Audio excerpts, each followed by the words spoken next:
Good morning. My name's Sian Jones, and I'm going to be introducing you to our All Wales Midwives Journal Club. I can see that there are a few people logging in. So we've just popped our itinerary for the morning up in front of us. And we'll get started. So Lucy, could I have my first slide, please? So, a first introduction. What is our All Wales Midwives Journal Club? Essentially, we created a place for discussion and learning for midwives by midwives. Just wanted to introduce you to our steering group. So the Journal Club was put together by a group of us. My name's Sian Jones. I'm the founder of the group and the founder of this club. And the other people that you can see on the screen are people who went along with this crazy idea. We've got Laura Clark, who is one of the All Wales Clinical Supervisor for Midwives, based in Cwmtaf, but obviously All Wales as a supervisor. We've got Lee Ham, who's a senior lecturer at Swansea University, supporting us with all areas of research and academia. We've got Stacey Keane, who is our assistant director for the national team at the Royal College of Midwives currently, and is a Cwmtaf midwife with me. Then we've got Sarah Webb. Sarah is the head of midwifery information and research services at the Royal College of Midwives and editor of Midwives magazine. And Alice Einion, who is the editor-in-chief at the Practising Midwife. So thank you to Midders and the Practising Midwife for supporting our venture. So how does this journal club work? Well, the idea is that our health boards will take it in turns to host our journal club around Wales. So we're going to rotate this. I'm doing this morning on behalf of Cwmtaf Morgana University Health Board. And in 2 months' time, it will rotate to another health board. But don't worry, we're going first so that we can iron out any creases and help the next people that do this. Our All Wales Clinical Supervisors have been fantastic in supporting this. So they will be linking in with us when it comes to your area, creating a local working group supported by our steering group. You'll be supported to choose a journal article of interest, pick out learning points and interesting points for discussion, put together a presentation, and then go live. So each live session is also complemented with further support with a wealth of resources. It's complemented in today's session. If you go to the web page on Midders for the All Wales Journal Club, you'll also find that you will be able to link directly to the article that we'll be discussing, which Sheena, Anna Byram and Alice at the Practising Midwife have very kindly granted us open access to. Thank you, the Practising Midwife. Midders have also done the hard work for us. They've prepared literature search packs that support this topic that have been compiled by their librarians. They provided additional articles that you might want to have a look at that link in with this subject, and pop some links to the Royal College of Midwives iLearn modules for those of you who are RCM members. But what was the point of this? So essentially it's to create a space where midwives can come together, and our future midwives, welcome students, to learn together and discuss topics that actually we want to discuss and that spark our interest. But as with all webinars, there are a few house rules. So going away from phrases like a safe space, we wanted to clarify that this is a principled space. So just to highlight that what we expect of people attending the All Wales Midwives Journal Club is that we have a non-judgmental environment, that we respect the differences of people that are on the call and that the subjects might raise, that you all remain open to hearing other people's ideas and views. But we wanted to remind everyone that whilst this is a space where we can discuss things, you must please observe confidentiality and remember that we are all still governed by the NMC code.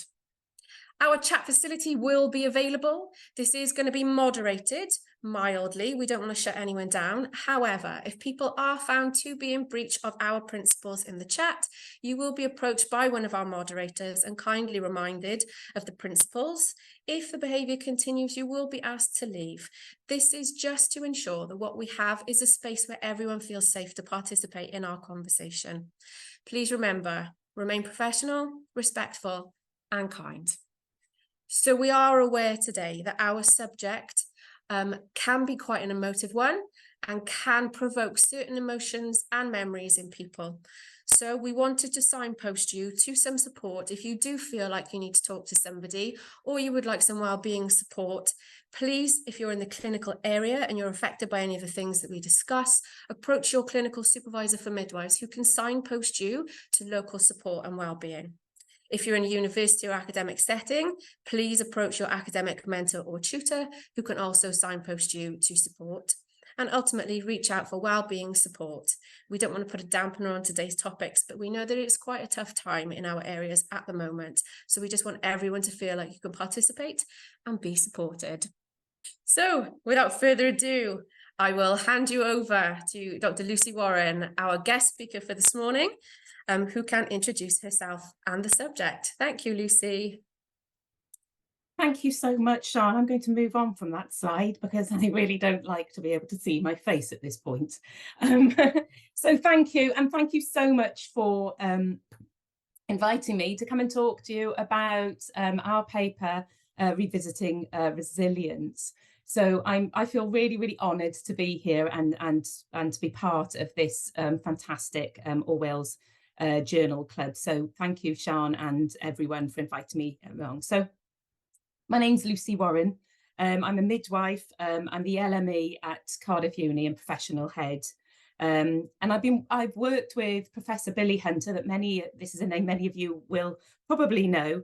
And I've worked with her for a number of years. And we've been interested in the area of midwifery resilience for over 10 years or so. So I think today the idea is that we're going to be exploring the term resilience. Excuse me, I've got a frog in my throat. And what this means for midwifery. I'll be providing a quick overview of the topic and also talking a little bit about our original research. Then this is to be able to put the Revisiting Resilience paper into context so that you have a broader understanding of what we're talking about here. And then before I then go on to discuss some key issues that have been identified, and then after that opportunity to talk about the work and resilience and terms and what this means for us as midwives, there's then going to be an opportunity for questions and everything. I'm hoping that everyone can hear me and see the slides okay. I'm sure somebody would step in if that wasn't the case. So I will continue as per plan. So, what is resilience? So what do we mean by the term resilience? The word has its origins in Latin, and the term actually means to jump back or to return. And it's a term that has been widely adopted in material science to describe a material's ability to withstand or absorb energy or stress or shock and return back to its original state. Those of you who've done physics may be very, very familiar with this, so the idea that there's what's called Young's modulus, that is the point by which a material can no longer withstand that and eventually snaps and breaks, okay? But that's what we mean by resilience when we think about material science. But if we then apply that to human beings, you can see that somehow the term resilience doesn't sit comfortably. So when individuals are put under stress, should they bounce back like a weeble, which is what that image of bouncing back, you know, those dolls or the punch bags that you can get that are weighted at the bottom that can just withstand a punch and then return as if nothing had happened. Is that what individuals should be like? I would argue no, because that suggests a form of passivity, which works for inanimate objects, but not really for human beings. So I think you could argue that actually human beings have an intrinsic ability to learn and adapt to environments and to circumstances.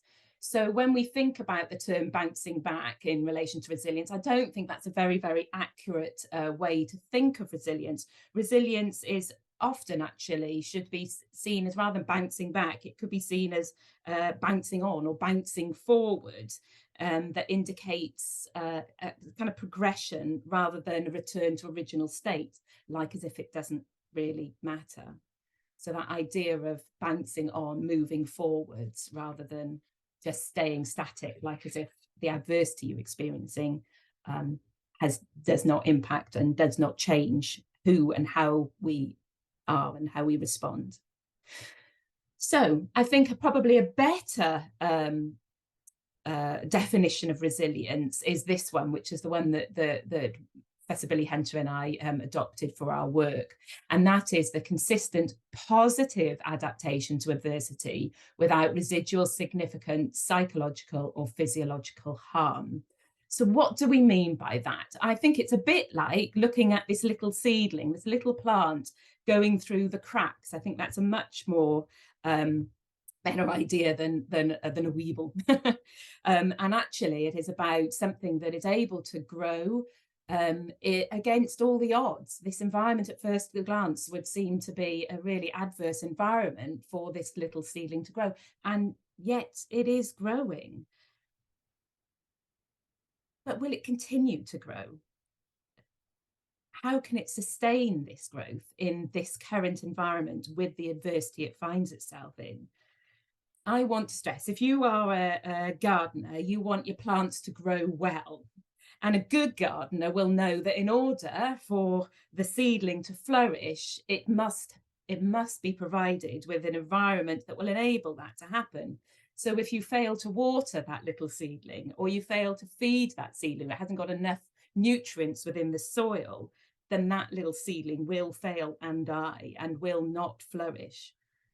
So I want to state from the outset, when we think about resilience and we think about the seedling, I'm not blaming the seedling here for not flourishing. If it isn't able to flourish in this environment, we shouldn't be blaming it. It is actually the fault of the gardener and not the seedling, because the gardener has control of that environment.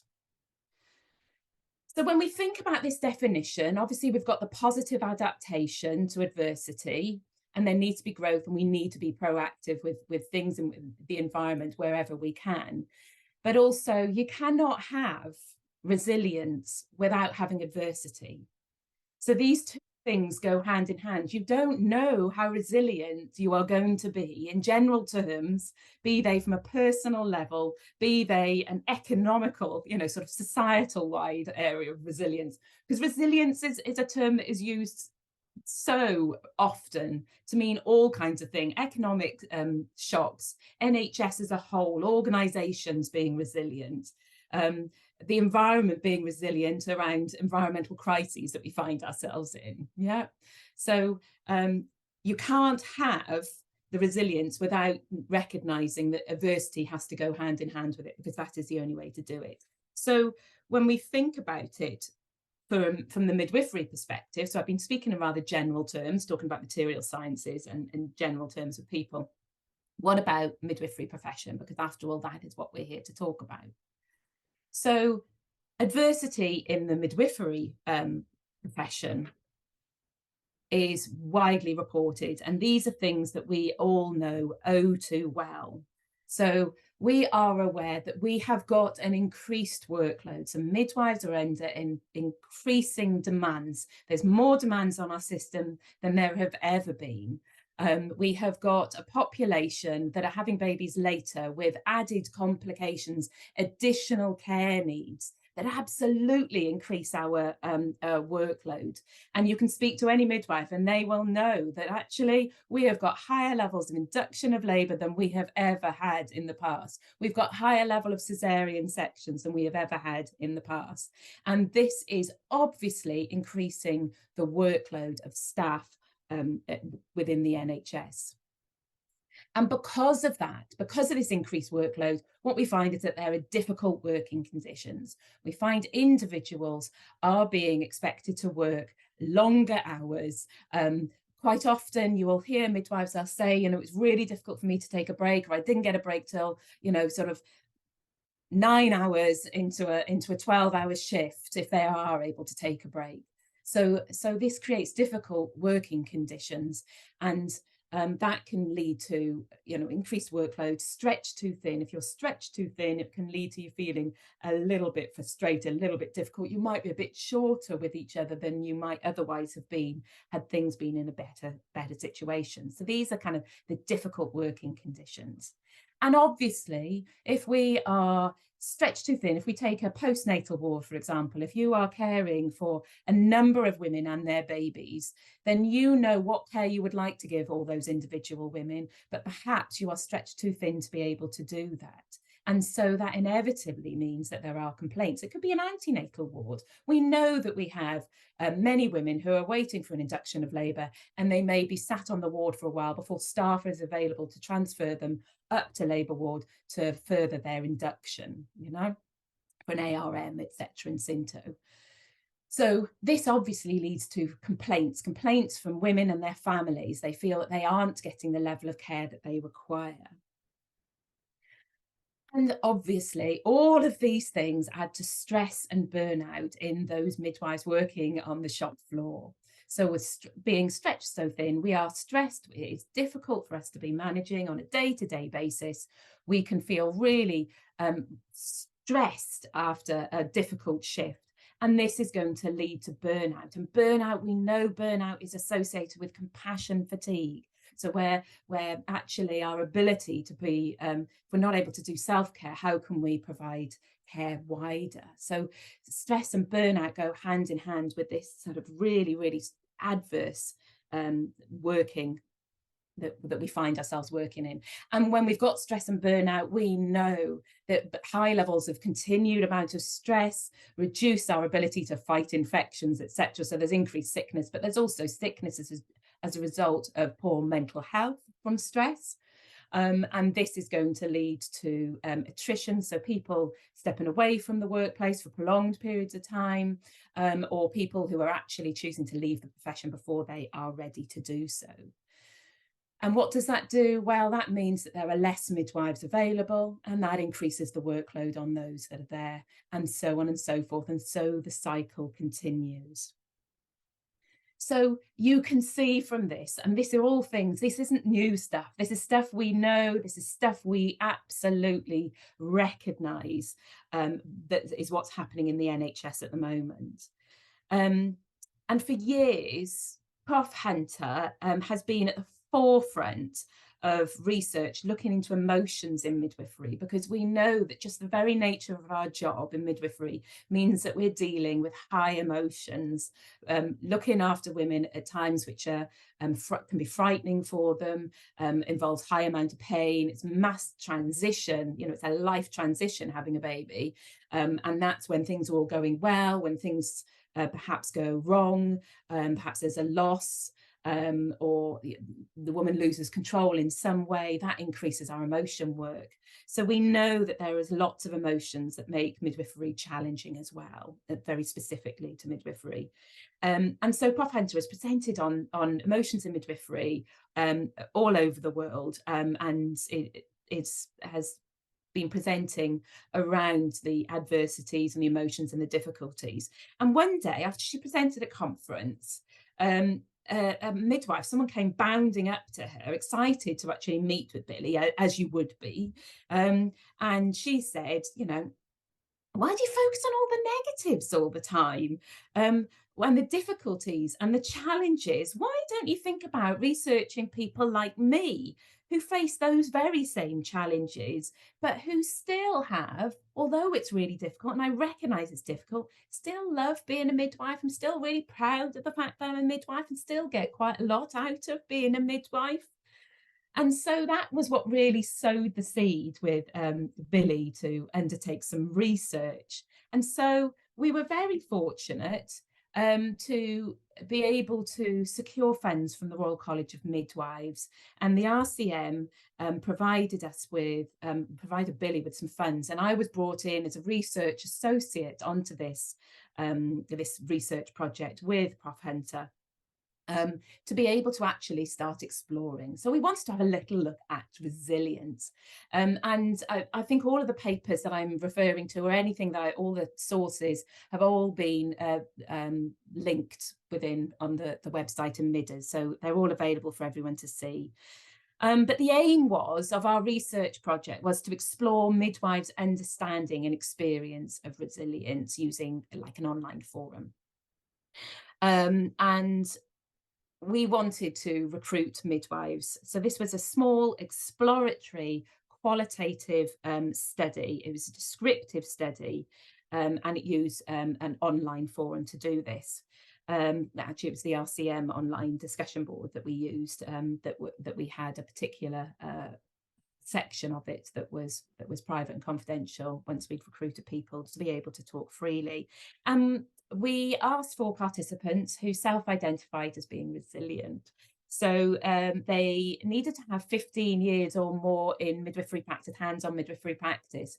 And the reason being is it might be, you might feel that you're resilient after 6 months into your career, but actually 15 years demonstrates a degree of longevity and longevity in your resilience, which is why we had that 15 years or more of hands-on practice. They were UK midwives for our study, and they need to be an RCM member because that was how we were hosting it. So this discussion group came about, and the discussion group was fantastic. It generated so much conversations, and we were so really pleased that we had such rich data retrieved from this. And we did thematic analysis, and we had some findings. So we were finding commonly occurring themes, and we did independent coding. This isn't a research lecture. I'm not going to be talking a great deal about research, but I think it'd be really important is to talk a little bit about the findings, just to illustrate what we're talking about when we think about professional resilience. What we did first, as all good researchers do, is we started looking at the literature to see what was out there. And what we found is that there was no studies looking specifically at the midwifery profession and resilience in the midwifery profession. So there was lots of studies that have been done in nursing and in social work, and our medical colleagues had this. But actually, there wasn't anything that specifically looked at midwives. And given we've already established that there is a very particular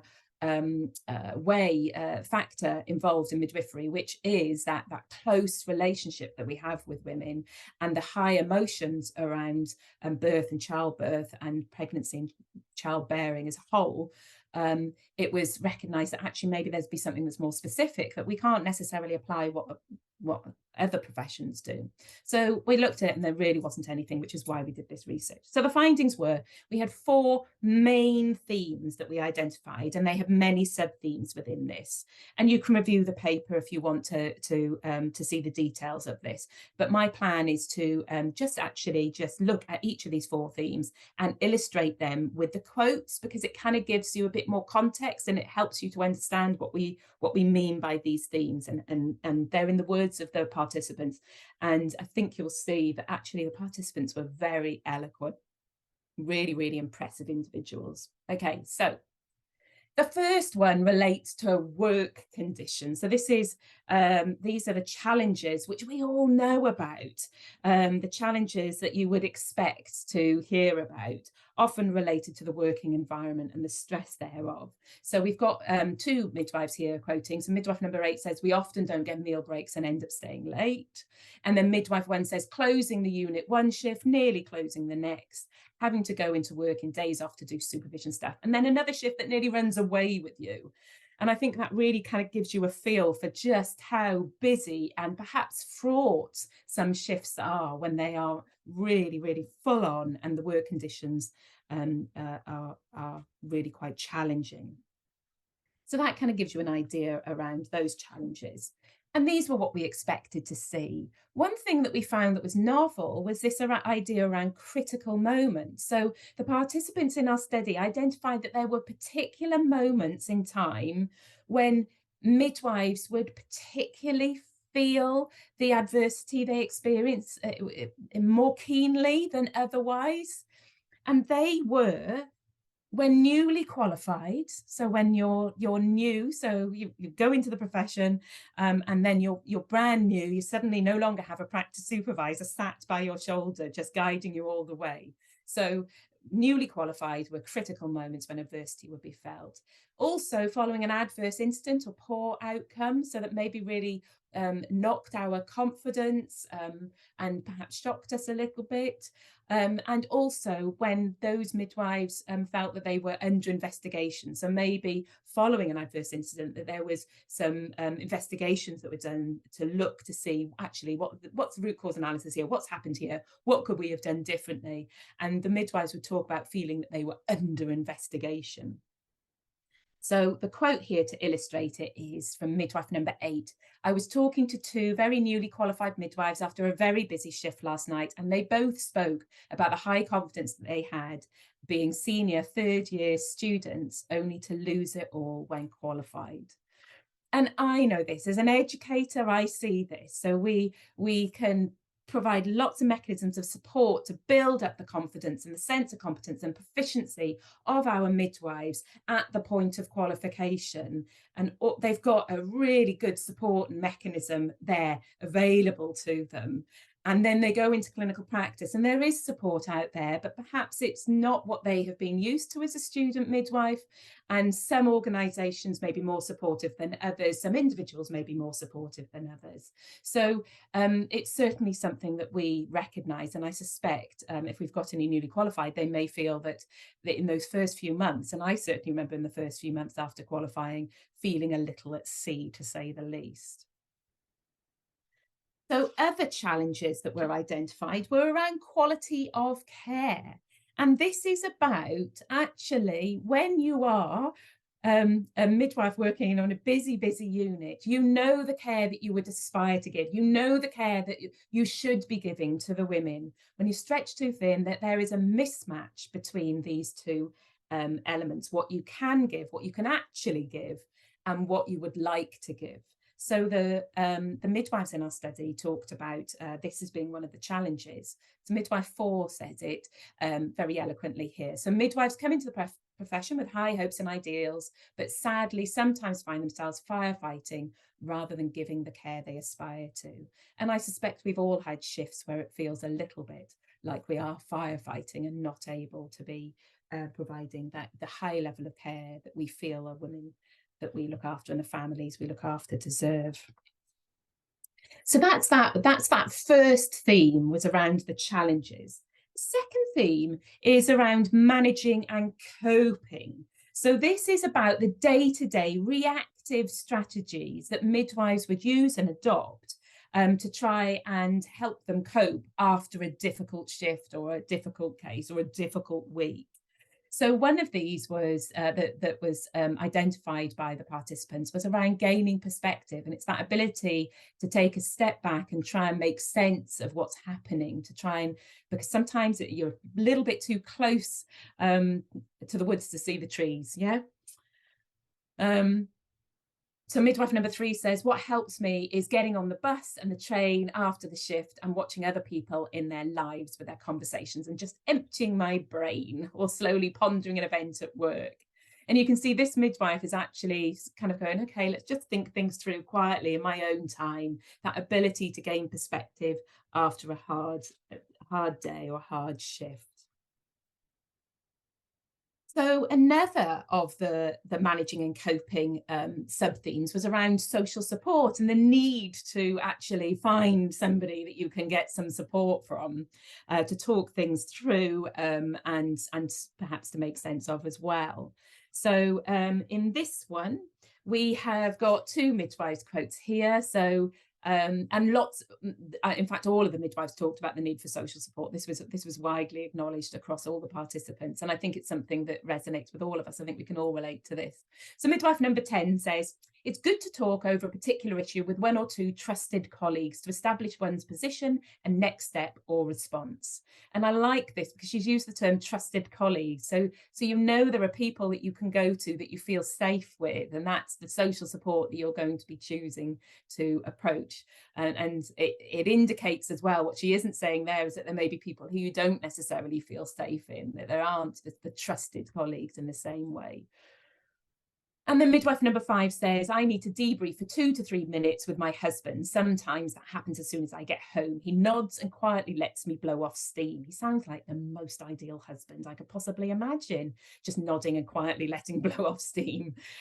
Quite often, I'm very aware that husbands or partners can feel the need to problem solve and say, well, why didn't you do this? Well, why didn't you choose this? So to have a quiet husband that just nods and lets blow off steam sounds great. So this is really interesting. And actually, we were interested by the fact that not many people talked about drawing on personal resources such as a husband. Mostly they would talk about people who are in and of the profession, that there would be their social support. But clearly family is important too. Then participants also talked lots about mood changes. So the things they would do to change their mood, if they're stressed or angry or upset, they would do certain activities that would help change their mood and make them feel a little bit better. So that could be exercise, it could be going for a long old walk or a bike ride or something. It could be dancing, it could be listening to music. The participants talked about running long hot baths for a soak, those sorts of things that would just help them change their mind. Some of them talked about sometimes having a glass of wine with friends, etc., to just recharge batteries. But there was also acknowledgement of actually alcohol is not the answer. It's actually it's the friendship bit that was working there. So they recognized the problems with alcohol with it. But what we were really, really struck by, and it went off into a whole, it could have been a theme just on its own rather than just mood changes as a wider theme, was actually dog ownership. So this midwife says, I have had a dog, well too, since 1985 when I had been qualified 2.5 years. And I'm beginning to think that dog walking is key. There's not much a good dog walk doesn't solve. And I suspect those of you who are dog owners would probably relate to this. So Billy and I were thinking, what is it? What is it about a dog walk and dog ownership that actually helps with this mood changes? And we think that it's lots of things. When you go out for a walk with a dog, excuse me, you're going out and you are spending time with a hound that thinks you are the bee's knees, that unconditional love that just thinks you're wonderful, even when you're feeling a bit pants. And that's really, really positive and rewarding. And we know that petting animals increases our oxytocin and our sense of well-being anyway. But also going out for a walk with a dog, you're going out, you're getting fresh air. There's a bit of exercise in there as well. And we know that that is beneficial for our mental and emotional health. And that silent companionship is really, really good. So it's all of these things that help kind of change the mood. I would certainly think that dog ownership or pet ownership might be really, really useful. But if you're having a really, really hard time, taking on a brand new puppy might be especially challenging. All those puddles and chewed furniture and shoes, etc., might not actually reduce your stress levels. Okay. So we've talked about 2 of the themes there. The third theme was around self-awareness, and this had other sub-themes. So this is all things that comprise the self. So just being mindful of what we're doing and how we're doing and how we're seeing things. So what we were, and it was very, very novel, we were struck with the fact that actually midwives were saying that the identity, the professional identity, was integral to their personal identity. That actually a midwife is what they were, what they saw themselves as being. So midwife number 9 and 10 have been very eloquent here. So a midwife is what I am. It's written through my body like a stick of rock. So this is why I've got this image here. And then midwife 10 says, I feel midwifery has been my vocation and is part of a bigger, say, karmic picture. and that I'm sustained in my midwifery by a spiritual impulse of some sort. Can't really put it into words, but I know it's there. I think she puts it into words really, really beautifully there. And actually, I have to say at this point, I did do a presentation at a conference in England around this, and I was talking about this, and midwife 9, midwife came bounding up to me saying, "I'm midwife number 9." And it was really, really lovely because they were anonymized, and because it was an online discussion, I didn't actually get to meet these individuals. So I was able to get her address, and I posted her a postcard of "This midwife is what I am" for her own records, so she had the image. Okay, so identity was core. And then under self-awareness, what we also found is that people would talk about looking after oneself, that obligation to oneself, because actually, unless we care for ourselves, how can we care for others effectively if there isn't any of that self-care? And again, midwife number 4 says here, no matter how busy or stressful it can be, it's important to acknowledge that we are dealing with a 24/7 situation, and others will pick up where we have left off. We must tell ourselves that it is the system that is failing, not us. And this individual is recognizing that actually it's very easy to feel like we are the failures when we've had a really, really difficult shift and we haven't managed to achieve all the jobs that we need to achieve in that time. That perhaps is not about us. That is about a system. So that is about that obligation to oneself and recognizing the need to look after oneself there and not blame ourselves. So that gives us a little bit there. Then we talk about the final theme under these. So we have the 4 themes, and this is building resilience. So building resilience rather than the managing the challenges, etc., and coping, that's the day-to-day stuff. This is much more about the longer term things that we put in place to help build our resilience and to develop our own personal resilience and professional resilience. So here we've got one of the sub-themes was protective self-management. So midwife number 9 says, I stayed away from those who I knew would make me feel undermined or negative. I have to sort out work problems before I leave or make a plan in my head on the way home. Otherwise, it may fester until I go back.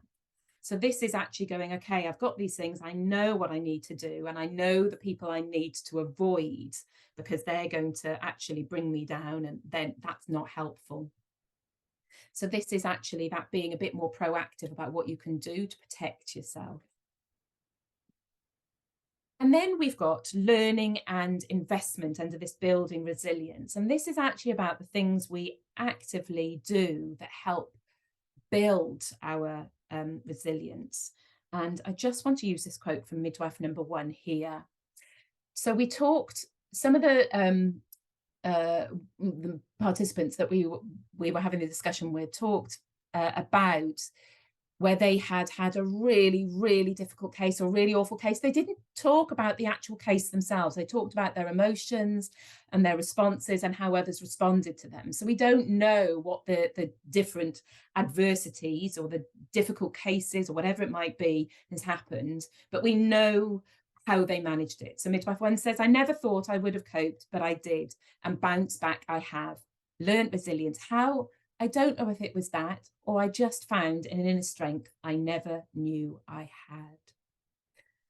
So midwife number 1 talked about this, and others as well did. And it was this idea that actually, if we think back to the slide where I was talking about adversities and saying you can't have resilience without adversity. You don't know how resilient you're going to be until you are faced with an adversity.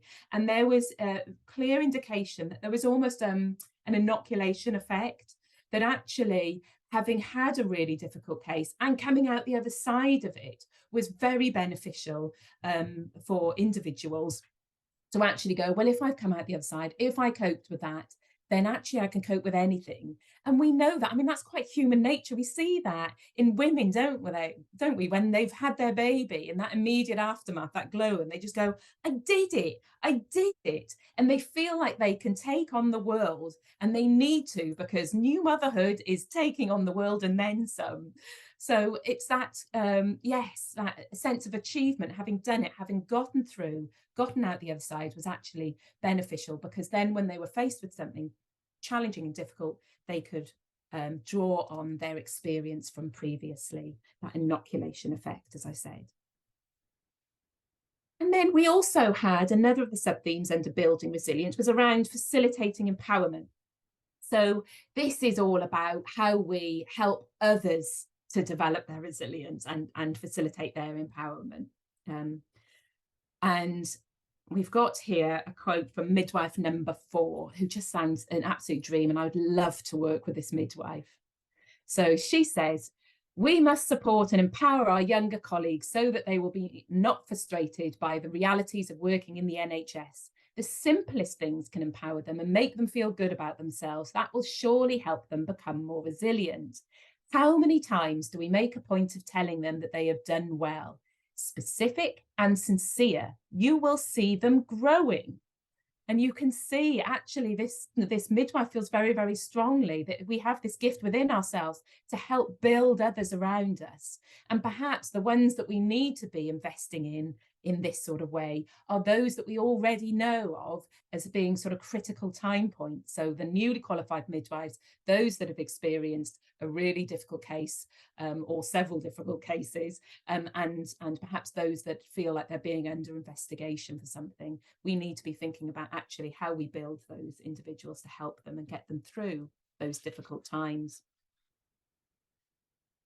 And then we have building resilient around supporting colleagues. And we already talked about the need for social support, so drawing on others.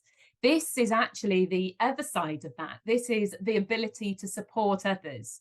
So we've got 4 and 9 here, midwives 4 and 9. I wonder if being an oldie and feeling that we have to look after newer midwives takes away some of the personal stress. And midwife number 9 says, I love being a midwife and learned very early in my career to seek out like-minded individuals who I knew would be supportive in certain situations. I also know that others use me for support, and that mutuality helps build resilience. So what they're talking here, and what the discussion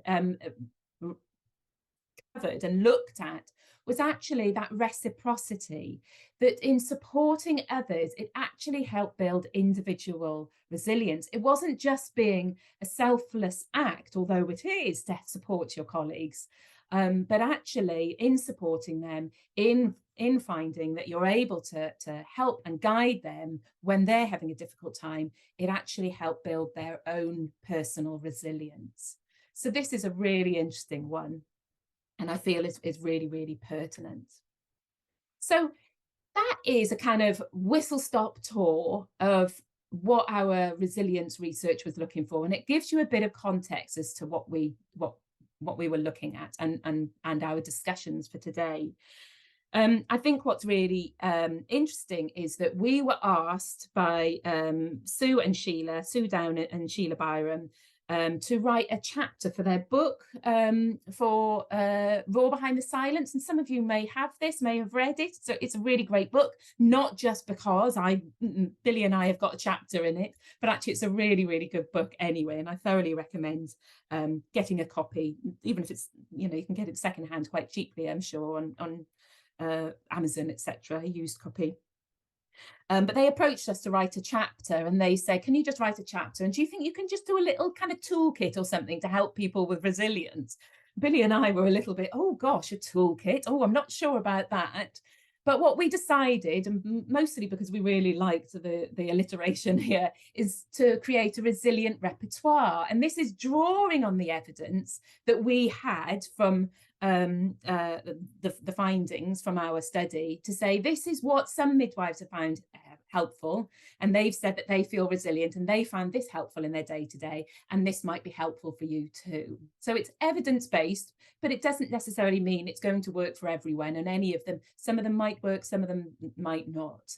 So the repertoire is available in this book. You can see it in this book, and the chapter of this book, but also those of you who have got students will know only too well about having the MPAD. And we looked at, because the NMC with their new proficiencies are very, very clear, that they, in fact, I'm going to read you the quote from the standards of proficiency that says that midwives are expected to demonstrate awareness of the need to manage the personal, emotional challenges of work and workload, uncertainty and change, and incorporate compassionate self-care into their personal and professional life. So clearly the NMC is recognising this as a really important area. And as a result, we put in, for the All Wales Midwifery Practice Assessment document, the MPAD, we put in a series of various suggestions for managing the challenges, and it includes the resilient repertoire. So if you have a student, you can access the repertoire on their MPAD if you want to do that, because we're actually very, very keen to start building this on early in careers, so that people are recognising what's happening. So that's the resilient repertoire, that's our research. And our research was the first study to investigate resilience specifically within the midwifery profession. Okay, and our study has provided an insight into how midwives describe and develop their personal resilience to adversity. There are some limitations, and there's so much more to find out. There's lots of research going on out there around resilience. I had a doctoral student who now Dr. Halima Abdul, who was looking at resilience in Nigerian midwives. So we're looking at international resilience in the midwifery profession here. So these were not just Nigerian midwives living in Nigeria. And just to put it into context, without wishing to downplay the adversity that midwives in the UK have, they've got a maternal mortality ratio of 1,047 per 100,000 births, whereas in the UK we have got, to put it into context, 11.5, and that's actually really considered to be quite high. There are other countries, Scandinavian countries, who are on about sort of 4 per 100,000.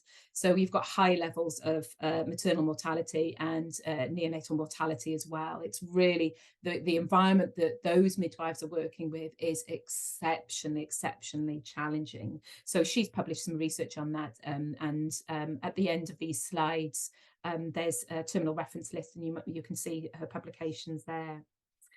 Also, I'm very aware that Heather Bauer at the Royal College of Midwives has been looking at researching resilience in newly qualified midwives. So that's a really interesting bit, and that's part of her doctoral work. It's unpublished, but no doubt you will hear more about it. And what we know is that resilience is a very popular term, but it is also a complex term. So this research that we conducted happened in 2013, and now we're 10 years down the line. And, you know, it's been a fairly uneventful 10 years, hasn't it? Not much has gone on in the world in those 10 years. Well, adversity has certainly increased. I mean, adversity for the general population has increased. It's not just about the workforce, it's society as a whole, with the cost of living crisis rising higher than wages, and really causing an awful lot of challenges for staff and the wider population. We know that staffing is in crisis. COVID has further stretched the NHS and its staff, and as a result of that, it's increased the churn, so the turnover of staff. We find that midwives are leaving the profession earlier than perhaps they intended to, or moving sideways, so maybe going into health visiting, etc., changing, altering their career trajectories. And then there are some very, very public reports and news coverage of the maternity failings. So things like the Ockenden report, the latest Kirkup report, and of course Ockenden is now looking at Nottingham as well. So there's going to be a second Ockenden report there. And this is caused polarization in terms as well. So on the back of this, there is a real kickback against some midwifery terms which used to be embraced and are now considered by some to be the antithesis of what good midwifery stands for.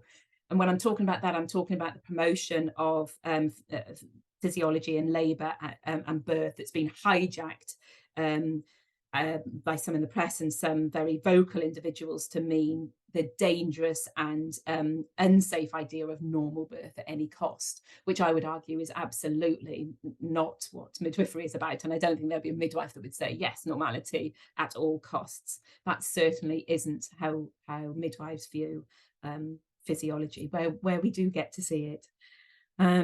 So where once midwifery was being held up as this amazing, almost angelic profession, in some quarters, midwives are now being demonized. And I have heard reports of midwives no longer saying, you know, they get into the back of a taxi and they have a conversation and say, what do you do? And they tend to skirt around it because it can lead to very, very difficult and challenging conversations, which is terribly sad. So not only with COVID, not only with the financial crisis, not only with NHS and staffing and all the rest of it, it feels like midwifery is a bit of having an existential crisis of its very own as well within the profession. And this polarization has also occurred with regards to resilience in midwifery. And the term has become divisive. And that's hence the publication of our Revisiting Resilience. And this paper has been made available for everyone here to review and download, so you're more than welcome to read it. Well, I would say that it's a nice read, it's an easy read. Do read it. When I say an easy read, you know, there's some challenging discussion within it. So, surviving or thriving. So, resilience, when used in the workplace, can sometimes mean to tolerate the intolerable. So it is the fault for not surviving is within the individual rather than the organisation for creating an intolerable working condition and sometimes toxic work environment. So actually people might not be thriving, they might just feel like they're only just surviving on a day-to-day basis. And what's interesting is that there is the broadcaster and she's a medic, she's GP, Farah Jawal, talked about responsibility around adverse working conditions and resilience. And she said, and I really like this quote, and excuse the language in it, but it needs to be gotten over.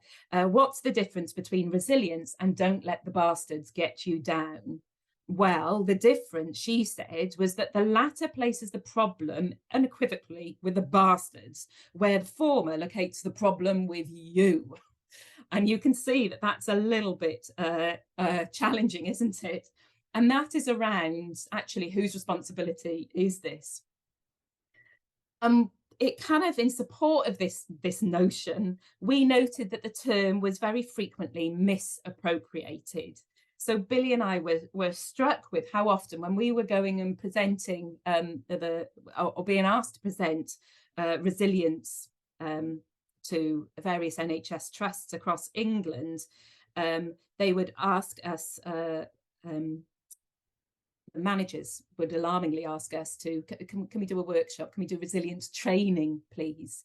Like as if we could just provide training and that would solve the problem. So they may have experienced a high churn of staff or stress and difficult working conditions, and they go, how do we manage these midwives who are having a hard time and having a difficult time? We'll send them on resilience training.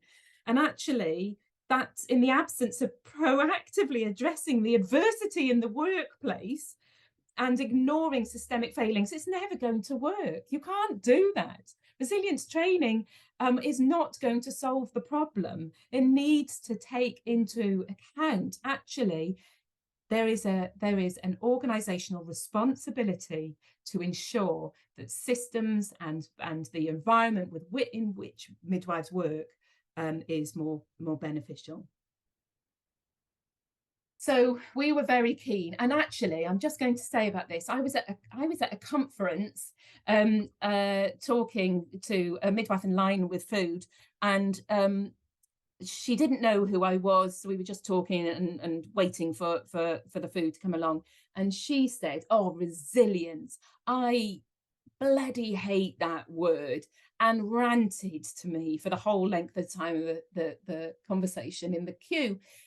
She didn't know who she was speaking to, and I was just really struck that actually resilience has become this dirty word that is seen as being something to be pushed against, and it was felt that actually the term resilience was being used, it was being weaponized against individuals to suggest that it was against the individual, that actually you're not resilient enough. Finding work really tough and really challenging, and you're having a really hard time, you're not able to bounce back after a day, crying at the end of a shift or during a shift and going off on stress, doing all the rest of it. Better be more resilient. Why don't you have some resilience training, And you can see how, when put into these stark terms, that resilience can be seen as this dirty word, and that there is going to be a pushback against this. But I think Billy and I were very keen to change this narrative around it, because we actually feel that the work that we have done, the research that we have done, is really informative. And if we reject the term resilience wholeheartedly, then we can lose the important insights gained into how individuals can cope with challenging times. But that does not negate the role of organisations to do what they can to do more. And more to the point, to do what the role that they must do in addressing the issues and improving the working environment for staff. So within this paper, and some of you, I'm hoping some of you have read this paper, the Revisiting Resilience paper. There's a little table that just says what resilience is and what it isn't, and I think it'd be useful to just go through this. So resilience is about developing self-awareness and self-care, acknowledging the vulnerability of self and others. It's about recognizing it's okay not to be okay. It's all right to be upset and stressed. It's all right not to be okay. And acknowledging it is really important. It's about drawing organisational attention to dysfunctional systems and toxic situations. So speaking out where you notice this, raising it. It can be hard. It's up to the organisations to have a listening environment to take that learning on board as well and address it. It's about recognising that midwifery is a challenging job and that midwives need to feel supported and valued. And it is about remaining compassionate and respectful to ourselves, those we care for, and our colleagues. About supporting others, recognising the importance of reciprocity, and that goes back to what we were talking about. Actually, it helps build our own resilience when we provide support to others. Actively seeking support and finding purpose and meaning in your work. What can you get out of it? What purpose? That sense of identity, that sense of making a difference. So what resilience absolutely isn't. It isn't about becoming hard and toughening up. It's not that kind of thing. It's not, well, I've gone through it and I've had a really tough time. You just need to suck it up, That isn't resilience. That is not professional resilience. And I would argue against that, absolutely. It's not about bouncing back to normal, because that suggests that you're just this thing that can take the punches time and time again. And if we think back to, breaking point of materials, we know that midwives will have a breaking point as well. So we need to be making sure that we can adapt, change, and that organisations change some of the environments in which we're working. It isn't about putting the onus on the individual to carry out and cope in dysfunctional systems and toxic situations. Nor is it being able to go it alone and cope, whatever work throws at you, like it's some kind of badge of honour. That isn't what resilience is, okay? And it's not about putting on your emotional armor so that you're able to take the punches. You know, you're not Batfink, your wings are like a shield of steel and it just bounces off you. That's not what I'm showing my age there talking about Batfink outside. There's probably only 1 or 2 people who know who I'm talking about when I talk about Batfink. Looking out for yourself and disregarding others, that isn't what resilience is about. You do need to look out for yourself, but it's not about disregarding others. So there needs to be some self-care, but caring for others is really, really key to it too. It's not about not asking for help and support, okay? So that is actually a sign of resilience, is drawing on appropriate sources to support you. And it's not about becoming disengaged and disillusioned, because actually this is burnout. And when we've got burnout, we end up having compassion fatigue, and that has implications for the care that we provide. Okay. So I'm hoping I'm okay for time. I don't know quite where I'm doing for time, but I think this is the point at which I am done and stopping. Does that sound about right, folks? There's lots of references there. Sian? Yep, we're going to pause for a break, Lucy, if you're all done. Yeah. Thank you very much. We're going to take a 15-minute break because everyone needs a quick wee and a cup of tea, don't they? Yes. If you have any more questions for Lucy, pop them in the Q&A. And I will be asking Lucy all your questions. So if you want to pop off, get yourself a quick cup of tea, go and feed the cat, stroke the dog. We'll come back at 20 past. Lovely. Thank you. Thanks, Lucy.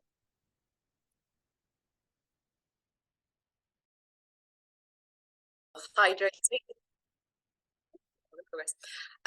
So we're back now for Q&A with Lucy after that fantastic talk. Thank you, Lucy. Resilience is such an important and really relevant, poignant subject at the moment, isn't it? So it absolutely is. And as I said in the presentation, I was very, very mindful of the fact that it has become this sort of dirty word, and we need to be reclaiming it a little bit because we don't want to be throwing the baby out with the bathwater.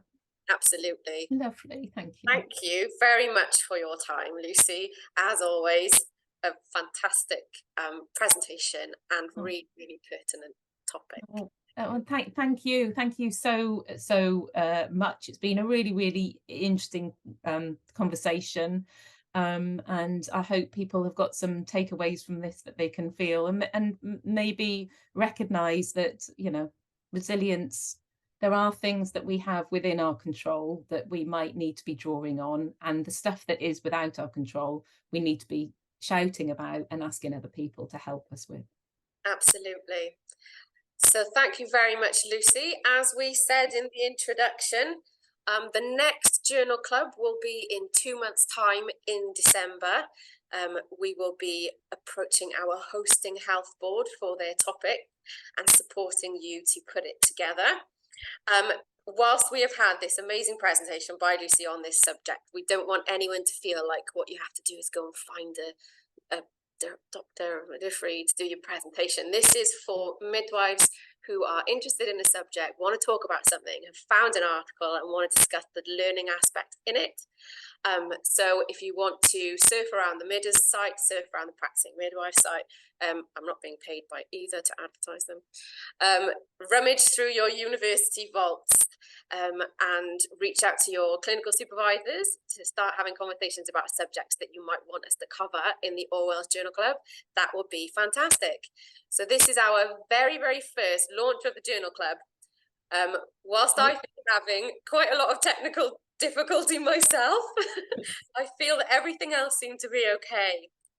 So for all of our attendees, thank you for staying with us and passing on your questions to us.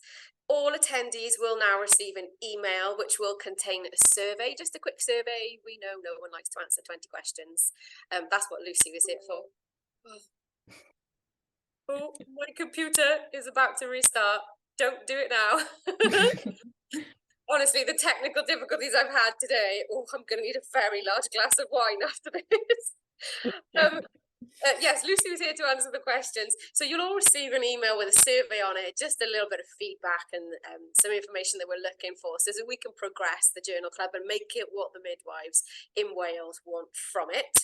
And because we all know this is the next question that's coming, once you complete the survey, you will get a certificate. So we know everyone likes a certificate to put into their portfolios. So thank you very much, Lucy, for your time.